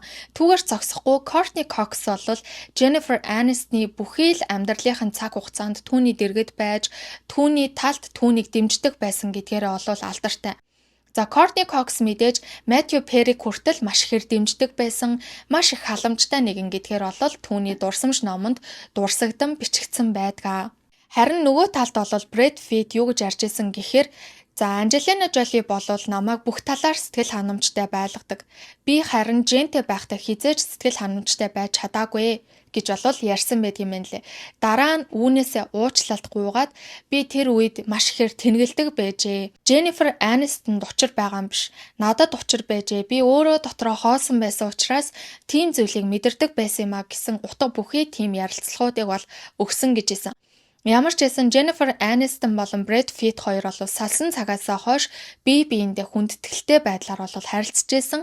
Ингээд эцэст нь Brad Pitt, Angelina Jolie хоёр салсны дараачаас бол тэр хоёрын харилцаа буюу Jennifer Aniston болон Brad хоёрын харилцаа маш ихээр сайжирч өмнөхөөсөө илүү дотн олж нөхөрлөх болсон гэж хэлсэн. Одоо бол Brad Pitt чинь Ines de Roman гэх нэртэй 29 насны зөрүүтэй залуухан захирал бүсгүйтэй болцож байгаа. Харин Jennifer Aniston болвол Jim Curtis гэх нэртэй эрүүл мэнд, эрүүл амьдралын зөвлөх залуутай болцож байгаа. За эдгээр хосуудын тухайд гэвэл Jennifer болон Brad Pitt хоёр өөрсдийнхөө үерхэж байгаа хүмүүсээ дагуулад давхар болцоонд явна гэдэг мэдээллүүд сая 2 сард бол нэлээд гараад исэн. Гэхдээ яг энэ болцоогоо хийсэн юм уу үгүй юм бол сайн мэдэхгүй байна. Хүмүүсийн ярьж байгаагаар бол нууцаар хийцэн баха гэж хүмүүс яриад байсан. За ингээд Brad Pitt-ийн дараа бол 2015-аас 2018 онуудад Justin Theroux гэх залуутай бол гэрлэж байгаад салсан байгаа. За Jennifer Aniston бол ойролцоогоор 50 орчим дэлгэцийн бүтээлд дүрээ мөнхөлсөн гэж бол мэдээллүүд байдаг. Үүнээс 30 гаруй нь бол бүрэн хэмжээний кино байсан. Тухайлх юм бол Bruce Almighty, Marley and Me, We Are the Millers, The Break Off гэх мэтчлэн кинонууд байгаа. За энэ Break Off гэх кинон дээр бол яг Brad Pitt-ээс салсны дараа тоглосон юм байна лээ. Найруулагчид болон продюсерууд бол түүний сэтгэл санаа санаанд хүн дээр нөлөөлж магадгүй гэд айжсэн боловч яг л энэ үе маш тохиромжтой үе нэ гэж Jennifer Aniston өөрөө хэлсэн учраас энэ кинонд тогсон гэж исэн. За түүнээс гадна маш олон анимашнуудад бол дуу оруулсан байгаа. Хамгийн алдартай болснуудаас нь гэвэл Storks гэд хөрхэн анимашн байгаа. За түүгээр зогсохгүй The Iron Giant, South Park, Hercules, King of the Hill гэх мэтчлэн алдартай анимашнуудад бол дуу оруулсан байдаг. Одоо бол The Morning Show цувралд ТV хөтлөгч Алекс энэ дүрийг бол бүтээж байгаа юм байна лээ. Тэрээр сүүл төгсөн ярилцлагадаа бол хүүхэдгүйгээр аз жаргалаа бүтээхээр хичээж байгаа гэдэг тийм утга бүхий ярилцлага бол өгсөн байдаг юм байна лээ. За дараагийн жүжигчин бол Courtney Cox. За Courtney Cox-ыг та бүгд Моникагийн дүрээс гадна Scream киноны яг нөгөө сурвалжлагч байдаг штэ. Gail Weathers гэх энэ сурвалжлагчийн дүрээр бол сайн мэдэх байх гэж би бодож байна. Scream киноны 1-6 дугаар ангиудад энэ дүрээрээ Моника маань буцан ирсээр байсан. Тэгвэл 2026 оны 2 сард саяхан гарсан Scream 7 дээр мөн энэ дүрээрээ дахин эргэж ирсэн гэж тэгжсэн. Би одоохондоо тэр киног үзээгүй байгаа. Ямар ч байсан нэг өдөр 1-7 дугаар ангийг нь бүгдийг нь үзнэ гэд ингээд бодсон байгаа. Та бүгд ч гэсэн үзээрэй за. За түүнээс гадна тэрээр олвол 50-аас 60 орчим дэлгэцийн бүтээлүүд дээр өөрийнхөө дүрийг мөнхөлсөн гэдэг тийм мэдээллүүд байдаг. За тухайлах юм бол мэдээж нөгөө хамгийн алдартай болсон Ace Ventura, Pet Detective гэх кино байгаа. За түүгээр зогсохгүй Scream, Bedtime Stories, Cougar Town гэх мэтчлэн. За үүнийхээ хажуугаар тэрээр маш олон төслүүд дээр найруулагч продюсераар бол ажиллаж исэн. Өөрөө найруулагч продюсераар ажиллах маш их тийм хүсэл сонирхолтой нэгэн байгаа. Түүгээр зогсохгүй маш олон алдартай анимашнуудад бол дуу оруулсан байдаг. За одоо бол тэрээр Scream 7-гийнхоо хин нийтээр аялан сурчлага явуулж ингэж явдаг штэ тий. Яг тэр ажиллаараа бол явж байгаа. Энэ кино шүүмжлэгчдээс маш их өндөр үнэлгээг бол авсан гэж исэн. Энэ нь бол Courtney Cox-ийн жүжиглэлттэй шууд холбоотой. Courtney Cox бол ингэж өндөр үнэлгээ авахт нь маш их нөлөө үзүүлсэн гэж тиймэрхүү мэдээлэлүүд бас яваад исэн. За нэг ийм киног бол ингээ гаргацсан ингээд явж байгаа. За түүнийхээ хажуугаар телевизийн шин цувруул эхлүүлэх гээд яг өөрөө продюсер найруулагчаар нь бол ажиллах гад ингээд бэлтгэл ажлаа хангаад явж байгаа юм байна. За нэрээ энэ Courtney Cox-тэй холбоотой нэг тийм сонирхолтой баримт байдаг юм байна. 1066 онд Англиг байлдан дагуулсан Норман хаан байдаг юм байна. William гэх нэртэй. Тэр хаан болон 1272 оноос 1307 оны хооронд Шотландыг байлдан дагуулсан Английн хаан болох 1-р Эдвард хаан Английн парламентын үндсийг тавьсан хүний удам гэдгийг нь олвол Who do you think you are гэх нэртэй яг алдартай одуудын удам угсааг нь архивын бичиг баримтаар нотолдог ийм нэвтрүүлгээр нотолж гаргаж ирсэн.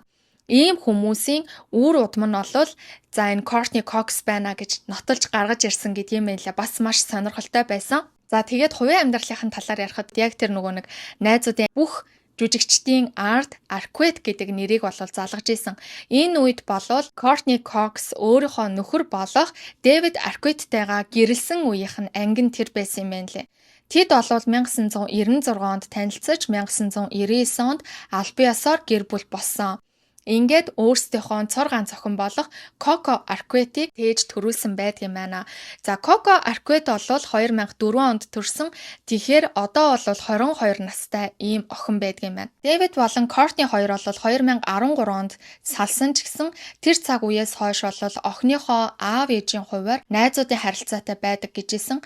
За Courtney Cox бол яг 2013 онд салснаасаа хойш Snow Patrol хамтлагийн хөгжимчин Johnny McDade үерхэж байгаа одоо хүртэл үерхэж байгаа. За хэдийгээр энэ хоёр маань нэг сүй тавьсан боловч удалгүй сүүгээ цуцлаад зүгээр үерхэж явахаар шийдцгээсэн гэжсэн. За Courtney Cox-ыг бол та бүгдийн сайн мэдэж байгаагаар тэрээр маш олон тарилгыг нүүрэндээ хийлэгдэг гэдгийг нь бол мэдж байгаа бах. Тэрнээсээ болоод нэг л өдөр өөрийгөө хараад ч танихаа болчихсон тийм хэмжээнд хүртлээ маш олон янз бүрийн тарилга юмнуудыг бол нүүрэндээ хийлэгдэг байсан байгаа. Яад гэхээр 40-од нас хүрээд тэрээр бол хөвгшөрхөөс ухтлээ айжсэн. Тийм болохоор ийм их хэмжээний тарилгыг бол тариулж исэн гэжсэн. Гэсэн ч сүүлдээ зүгээр яг энгийн байгалийн аясаараа хөгшөрхөн түүнд илүү дээр санагдаж өөрийнхөө нүүрэндээ хийлгсэн бүх тарилга юмнуудаа бол уусгаж дахиж огт ямар нэгэн гоо сайхны тарилга бол хийлгээгүй гэж ийсэн. За энэгээр нь бол сайн мэдэх бах. За дараагийн жүжигчин бол мэдээж нөгөө Joey Matt LeBlanc байгаа. За Matt болвол Matthew Perry-г үүд болсноос хойш найзаагаа алдсан уй гашуу, тэр их сэтгэл нь хөдөлж, тэр их сэтгэл нь шархалсан асуудлуудаасаа болоод урлагаас тодорхойгүй хугацаагаар чөлөө авчихсан хүндэрч гисэн байгаа гэж ийсэн. Гэхдээ саяхан Jennifer Aniston-тай хамтран рекламанд тоглосон нь фэн үзэгчдийг нь бол үнэхээр их баярлуулсан. Одоо л эргээд ирэхэндээ гэж ботсон боловч Matt бол одоогоор урлагтаа ерөөсөө эргэн эргэлт хийгээгүй байгаа маа. За Matt-ийг бол та бүгд мэдээд сайн мэдж байгаа нөгөө охиноо нь өвчтэй. Тийм учраас урлагаас нэг хэсэг бол чөлөө авсан гэдгийг нь мэдж байгаа хаа. Найзуудын бусад жүжигчдийг бодох юм бол Matt арай бага уран бүтээлд оролцсон гэх юм уу? Тухайлх нь бол 8 бүрэн хэмжээний кино, 10 телевизийн цуврал гэх мэтчлэн нэг иймэрхүү байдлаар бол оролцсон гэж ийсэн. За тэдгээрээс хамгийн алдартай болсон нь бол 2011-ээс 2017 оны хооронд гарч исэн Episodes гэх нэртэй цуврал байгаа. За энэ цувралаараа тэрээр 2012 онд Алтан бөмбөрцгөөс шагнал хүртэж байсан юм байна.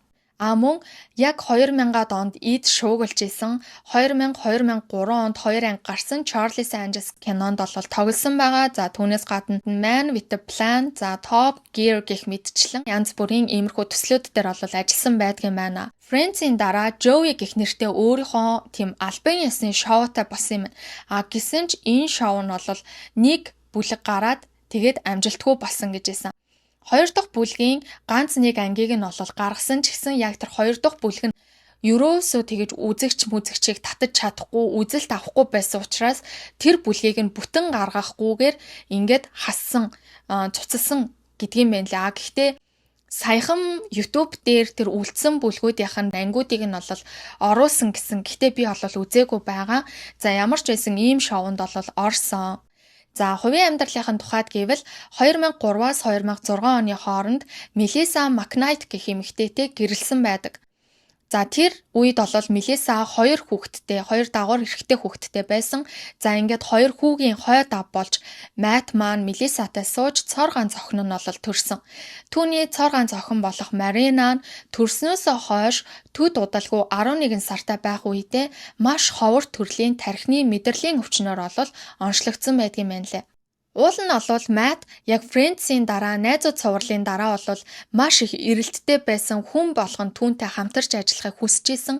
Гэтэл хүүхэд нь бол яг 11 сар хүрээд мөлхөж байх үедээ унаж татаад байсан учраас яалтчгүй охиноо эмнэлэгт үзүүлсэн байгаа. Ингээд үзүүлэхэд нь бол тархины ховор төрлийн унаж татдаг cortical dysplasia гэх онцтойг нь бол олж мэдсэн байнамаа. Ингээд жоохон охин нь өвчтэй болчлоо. Түүнээс гадна олон жилийн хугацаанд маш их шахуу цагийн хуваарьтай ажиллаж байсан учраас ажлаас хашрах хам шинж буюу burnout түүнд илэрч эхэлсэн байна. Ингээд тэрээр өөрийнхөө эйжент рүүгээ заалгаад надтай хэдэн жилийн хугацаанд битгий холбогд миний дугаарыг устгах гэж хүртэл хэлсэн байна. Энэ бүх цаг хугацаагаа болвол өөрийнхөө бага насны охиндоо бага насныхаа охины эмчилгээнд нь бол бүрэн зарцуулсан байдаг. Ингээд охиноо бүтэн 1 жилийн хугацаанд маш их эрчимтэй хүнд эмчилгээнүүдийг хийлгэсний эцэст охин нь бол одоо яг нөгөө Courtney Cox-ийн охинтой 1 жил буюу 2004 онд төрсэн. За охин нь бол одоо 22 настай цоо эрүүл юм охин байдгийн байна. За ямар ч байсан охиноо бол эрүүл болгож авсан. За гэхдээ урлагаас бол завсарсан хിവэр байжгаад ийхүү Episodes гих цувралаараа бол нэлээд амжилттай гарч ирсэн гэсэн. За ингээд 2006 онд бол Melissa тэр хоёр салсан. Салсны дараачаас бол 2006-аас 2015 оны хооронд 9 жилийн хугацаанд Andrea Anders гэх эмэгтэйтэй бол үерхэж 2015 онд Matt Halloween-ийн нэгэн үжиглэг дээр өөр эмэгтэйтэй байгаагаар харагдсанаар удалгүй чимээгүй салсан гэж хэлсэн. Ингээд 2016 оноос 2022 оны хооронд Aurora Mulligan гэх нэртэй эмэгтэйтэй 6 жилийн хугацаанд үерхэж байгаад мөн л чимээгүй салцгаасан. За Matt-ийн үерхлүүдийг ингээ харах юм бол маш их тийм урт хугацаагаар доктортой үерхэл, доктортой харилцаанд байдг нь бол харагдсан. Гэхдээ Мелиссагаас хойш бол хин нэгэнтэй гэрлэлтэд дахин батлуулаагүй, мөн дахин хүүхэдтэй болоогүй байдгаа. За мэдээж охиноо багт нь тийм амар хүнд өвчтэй байгааг нь харсан эцэг эхийн хувьд бол хизээж санаа нь амрахгүй. Мелиссагаас сасны дараачаас охин нь бол ихэвчлэн ээж дээрээ байдаг байсан. За Мэт бол сар болгон 15 мянган долларын тийм тэтгэмжийг өгдөг байсан ч гэсэн одоо хүртэл охинтойгоо ойр дотно охиныхоо эрүүл мэнд боловсролт маш их анхаарал хандуулдаг гэж ийсэн. За дараагийн жүжигчний талаар хэдүүлээ ярьцгаая. Дараачих нь бол этгээд Фиби Буффе буюу Лиза Кудроу. За Лиза Кудроу бол Холливуудын хамгийн өндөр IQ-тэй одуудын нэг гэж бол яригддаг. За тэрээр жүжигчин болохоос өмнө өөрөө багадаа тийм нэг тархины мигрейн гэж өвчин байдаг юм уу? Мигрейн өвчнөд байсан гэдэг байгаа байхгүй юу? Тийм болохоор биологийн чиглэлээр суралцаад мигрейн өвчний талаар аавтайгаа хамтран эрдэм шинжилгээний өгүүлэг хүртэл биччихсэн юм байна лээ. Маш сонирхолтой. Ингээд тэрээр Friends долол тоглосон. За найзууд цуврал тоглож байх үедээ тэрээр Фиби болон Урсула хоёрын дүрийг бүтээдэг. Найзууд цуврал дээр ихэр хэрнээ амьдрал дээрээ ч гэсэн ихэр юм байна лээ. За Лизагийн ихрийг нь бол Хелена гэдэг юм байна лээ. Зарим нэг найзуудын яг нэг тийм авах шаардлагатай хэсгүүдэд нь бол Хелена тийм орлон тоглогчоор мөн тоглож исэн тохиолдлууд байдаг. Ямар нэгэн байдлаар нөгөө хажуугаасаа ч юм уу араасаа ч юм уу ахуулах тохиолдлуудад бол түүний ихэр найзууд цуврал дээр мөн дүр бүтээж байсан юм байна. Мэдээж найзууд цувралын үеэр бол өөрийнхөө хүүхд төрүүлсэн байгаа. За тэр хүн нь болохоор 1998 онд төрсэн 28 настай залуу байгаа. За тэрээр бол 1995 онд Францын зар сурталчилгааны мэргэжилтэн Мишель Стерн гэх нэртэй залуутай гэрлэж одоо хүртэл хамтдаа амьдардаг, гэрлэлтэд цуцлуулаагүй удаан жилийн гэрлэлтэнд байгаа цөөхөн Холливуудын оддын нэг гэж бол яригддаг юм байна лээ. За түүний маш алдартай болсон хэд хэдэн бүтээлүүдээс нь дурдах юм бол The Comeback гэх нэртэй цуврал байгаа. За энэ цуврал нь бол 3 сизонтэй. За энэ цувралынхаа зохиолыг нь бол өөрөө бичиж продюсерлан шүүмжлэгчдээс өндөр үнэлгээ авч исэн ийм цуврал байдаг юм байна. За түүний дараачаас бол Web Therapy 2008-аас 2015 оны хооронд гарсан энэхүү цуврал дээр Fiona Walsh гэх нэртэй интернетээр сэтгэл зүйн зөвлөгөө өгдөг тийм дүрт бол тоглосон байдаг юм байна. За энэ цувралд бол найзууд цувралын бүх жүжигчид оролцсон тоглосон гэж ийсэн. Зочин жүжигчнэр оролцож исэн гэж ийсэн. Мөн маш алдартай болсон анимашнуудээс гэх юм бол The Boss Baby гэх анимашныг бол та бүгд сайн мэдж байгаа 1-2 дугаар ангитай. Энэ анимашнд бол ээж Janice нь бол дуу оруулсан байдаг юм байна. Түүнээс гадна 1998 онд гарсан Геркулес гэх хүүхэлдэйнд Афродита бурхны дууг бол мөн оруулсан байдаг юм байна.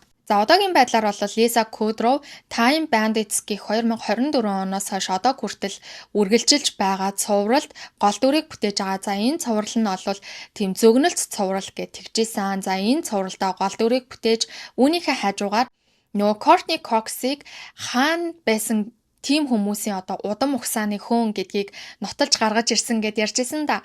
За тэр шоуны буюу Who Do You Think You Are гэдэг нэртэй энэ нэвтрүүлгийг продюсерлан ажиллаж байгаа юм байна. За дараагийн хүн нь бол Ross Geller буюу David Schwimmer. За David Schwimmer болвол яг кинон дээр 3 удаа салдаг ч гэсэн амьдрал дээрээ бол нэг л удаа гэрлээ салсан байдаг. За тэрээр бол 2007 онд Британий зураач Zoe Bachmann-тай гэрлэж 2011 онд Cleo Bachmann Schwimmer гэх охиноо бол үлгээдэн авсан. Гисэн ч хосууд бол 2017 онд албан ёсоор хоёр тишээ болцгоосон байт юм байна. Дэвидийн хувьд охиндоо маш их хайртай, охиндоо бүхий л анхаарал халамжаа бол зориулдаг. Тэрээр урлагаас төр хүндэрч өөрийнхөө Чикагод дах театр болон охиныхоо боловсрол эрүүл мэндэд бүх цаг хугацаагаа зарцуулж байгаа гэж тэгжсэн. За ямар ч байсан Дэвид Швимер бол театрын урлагт маш их дуртай. Тиймж болохоор тэрээр одоогоос 20 жилийн өмнө Чикагод өөрийн хувийнхаа театрыг бол байгуулсан. Түүнийхээ үйл ажиллагаанд одоо ингээд анхаарал явж байгаа гэж ийсэн. Мөн нийгмийн хариуцлагынхаа хүрээнд энэхүү санд бол удирдах зөвлөлт нь сүүлийн 25 жилийн хугацаанд тасралтгүй ажиллаж байгаа. Түүгээр зогсохгүй бэлгийн хүчирхийллийн эсрэг идэвхтэй дуу хоолойгоо тогтмол өргөдөг гэжсэн. Мөн Disney Plus гэсэн баха. Disney Plus-аар цацагдж байгаа Goosebumps The Vanishing гэх цувралд олоо шинэ цувралд нь дүр бүтээгээд явж байгаа. За тэрээр олвол Friends цувралаас гадна маш алдартай хит хитэн дүрийг болол бүтээсэн. Түүний хамгийн сайн мэдхээр олвол та бүгдийн сайн мэдэх Madagascar гэд анимашн хүүхэлтэй байдаг штэ. За тэр хүүхэлтэйний Melvin гэх нэртэй Анашийн дүрд дуу оруулсан байдгийн байна. За энэ дүр бол тэр чигтээ David Schwimmer-ыг илэрхийлж байгаа. Түүний дуу хоолой, түүний ярианы өнгөнд бол яг таардаг учраас дуу оруулсан гэжсэн. За дараагийн алдартай бүтээл бол Intelligence гэх бүтээл байгаа. За энэхүү цуврал нь бол инээдмийн тийм цуврал байгаа хгүй 2020 оноос 2023 он хүртэл цацагдсан ийм цуврал байгаа. За мөн American Crime Story цувралын яг тэр O.J. Simpson-ы аллахын хэргийн талаарх 10 анги бүхий тэрхүү цувралд нь бол Robert Kardashian-ы дүрийг бүтээсэн. За энэхүү дүрээр олвол тэрээр Emmy Awards-ад хүртэл нэр дэвшсэн маш сайн дүрээ гаргаж өгсөн гэжсэн. За одоо хэдүүлээ яг Friends цувралын арт босон нэг юм жижигхэн хуулийн маргаан гэхүү нэг тиймэрхүү зүйлсийн талаар хальтхан яриадах юм. За энэ шүүхийн асуудалтай холбоотой асуудал нь яг юу байсан гэхээр 1999 оны үед буюу яг 6 дугаар бүлэг гарч байх үед зохиолчийн туслах байсан Amani Lyle гэх нэртэй эмэгтэй байгаа хгүй юу. За тэр эмэгтэй олвол гинтхэн ажлаасаа халагдсан. Яагаад ажлаасаа халагдсан бэ гэдгсэн чинь Joey шин өнгөт арьст найз охины дүрийг шинээр нэмэхээр ярилцчихсан юм байна лээ. Гэтэл тэр үеийн зохиолчид ганц нэг найруулагч продюсерууд олвол арьс өнгөний үзэл гаргаж янз бүрийн тийм бэлгийн шинжтэй, доромжлолын шинжтэй хошигнолуудыг олвол хэлж хэлсэн. Тийм болохоор Lyle олвол өөрийнхөө дээд албан тушаалтаа эдгээр хүмүүсийг хэлснээр явандаа эдгээр хүмүүс олвол зохиол шивэх хугацаа нь удаж гин. Зохиол шивэхдээ маш их хугацаа авч гин гэдэг шалтгаанаар түүнийг ажлаас нь халчихсан. Ингээд тэрээр Калифорниагийн шүүхэд олвол хит хитэн найруулагч, продюсер, зохиолчид болон Warner Bros Production-ы эсрэг нэхэмжлэл гаргасан байгаа. За ингэхдээ бол Warner Bros Production компани болон Brad Kaufman, Adam Chase, Greg Malins гэх мэтчлэн эдгээр хүмүүсийн эсрэг болол нэхэмжлэл гаргасан. Ингэхдээ арьс өнгөний үзэл гаргасан, арьс өнгөөр доромжилсан, за түүнийг болол ажил хийх боломжгүй байдалд оруулсан гэх мэтчлэн янз бүрийн үндслэлээр болол тэдний эсрэг нэхэмжлэл гаргасан. Ингэхдээ мөн жүжигчдийг янз бүрээр бэлгийн муухай төсөөллөөр болол ярьдаг, доромжилдаг гэдэг зүйлүүдийг мөн нэмж хавсаргасан байсан. За түүний ярьж байгаагаар болохоор штэ тий энэ хүмүүс болохоор за Jennifer Aniston-ы талаар, өргүүдлийнхэн талаар янз бүрийн тийм муухай хошигнол балиар зүйлүүдийг ярьдаг байсан гэж байгаа байхгүй юу. За түүгээр зогсохгүй Courtney Cox-ыг жирэмсэн байх үед нь хайр юм унтах боломжоо алдчихлаа шүү гэдэг байдлаар болол ярьдаг байсан. Joey-г угаалгын өрөөнд Rachel-ыг хүчндүүлэхээр тиймэрхүү одоо хэсгүүдийг мөн ярьж фантазилдаг байсан байгаа байхгүй юу. Иймэрхүү зүйлийг маш ихээр ярьдаг байсан. За энэ жүжигчдийн янз бүрийн хөх, биений галбар, өгцөг гэх мэтчлэн иймэрхүү зүйлсүүдийг бэлгийн шинж чанартай, тийм доромжийн чанартайгаар болол байнга ярьж хошигндог гэдгийг болол ингэж гаргаж ирж ярьсан. Гэсэн ч 6 жүжигчин болол зургуулаа өөрсдийнхөө талаар үүн дээр бол ямар нэгэн зүйл мэдэгдээгүй чимээг баргсан. Харин түүний энэхүү нэхэмжлэх нь 2002 он болон 2006 онд дээд шүүхээс хэрэгсэхгүй болгосон. Эдгээр нэхэмжлэхийн нотлох баримтууд эдгээр ярьсан зүйл чинь шууд чамааг хохироосон зүйл алгаа гэдэг байдлаар олвол хэргийг нь хэрэгсэхгүй болгосон байдгийн байна. За ингэж ол хэргийг нь хаасан байдгийн маань. За мэдээж тэр үеийн найруулагчид, тэр үеийн продюсерууд юу ярьж ямар хандлага гаргадаг байсан гэдгийг бол зөвхөн энэ кейс биш. Тэр Nickelodeon-ы хэрэгүүд байна, за Disney-ийн хэрэгүүд байна гэх мэтчлэн янз бүрийн яриагаар бол батлагддаг. Тэгэхээр эдгээр ярианууд бол үнэн байх гэж миний хувьд бол бодож байна. За ингээд энэ олтол бичлэгтэйгээ хамт байсан та бүгдтэй маш их баярлалаа. Та бүгдийгээ уйдагаагүй байх гэж найдаж байна. Энэ болтол бичлэгээ үзсэн гэд та бүгд маань намайг дэмжиж лайка дараад, subscribe дараад өгөөрэй. Та бүгдийн лайк болон subscribe болвол надад дараагийн бичлэгийг хийх урам зориг өгдгийн шүү. За тэгээд та бүгдтэй маш их баярлалаа. Дараагийн бичлэгээр уулзтлаа. Түр баяртай баярлалаа.